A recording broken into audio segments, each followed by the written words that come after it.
From Jessica L. How do you relate? Hi, Adam and crew. How do you relate to people when you're awake?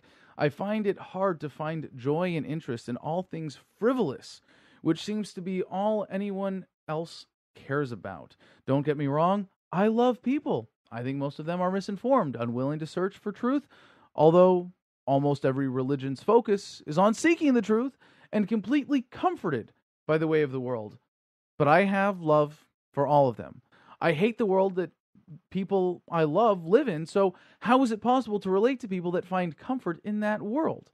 Now that I understand enough how the world works and what I believe it takes to have a truly peaceful people without the threat of force or violence, I have no idea how to translate that into action.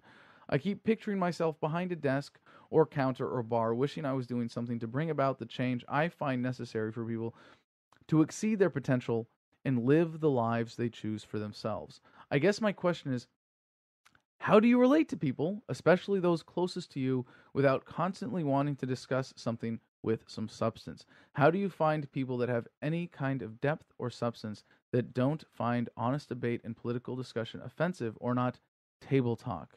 It's become a lonely road. Thanks, Jess. Whoa. In Daphne, Alabama. I want that girl's email address. We have similar sentiments. We could cry together.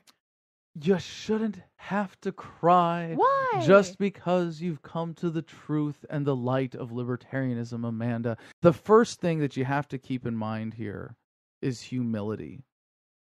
Like I said, the moment you get to the bottom of the rabbit hole is when you realize there is no bottom.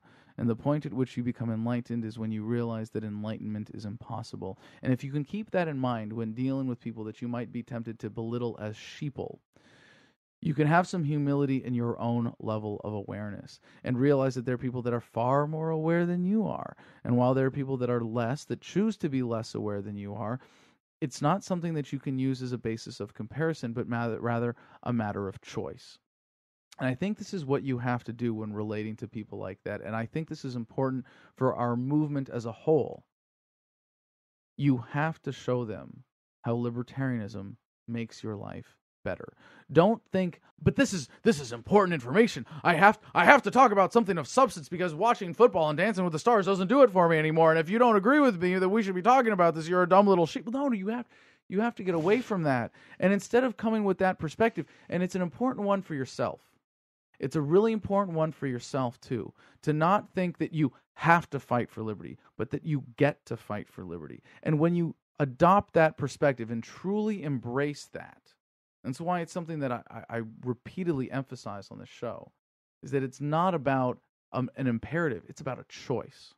And it's about a choice that you make voluntarily to be a libertarian. And therefore, if you are a libertarian, you must believe that anything you choose to do voluntarily is something that you choose because it is going to make your life better, because you perceive that it will make you happier. And if that's the case, that's how you relate to other people. That's how you show them the superiority of the life that you have chosen, if you believe that they will agree with you. Because if it's not going to make their life better, they are going to ignore it. If you are a libertarian and it makes you a douchebag politician who or activist or ideologue or evangelizer, they're not going to be receptive to that, and this is the dilemma that you find yourself in. But if you can say, I am going to share my passion. I found a way to make my life better. Would you like to know how to make your life better? Would you like to know how to see the world better in a way that's enriching? Would you like to have a conversation about something that's more enjoyable than watching a football game or some meaningless bullshit on television? Would you like to join me? Would you like to listen to Adam versus the Man with me? Would you like to talk about issues that we care about? How much of a better pitch is that than this attitude, than this perspective?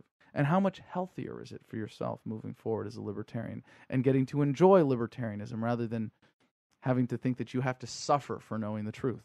The obvious stuff that is making people go, what the fuck is happening here?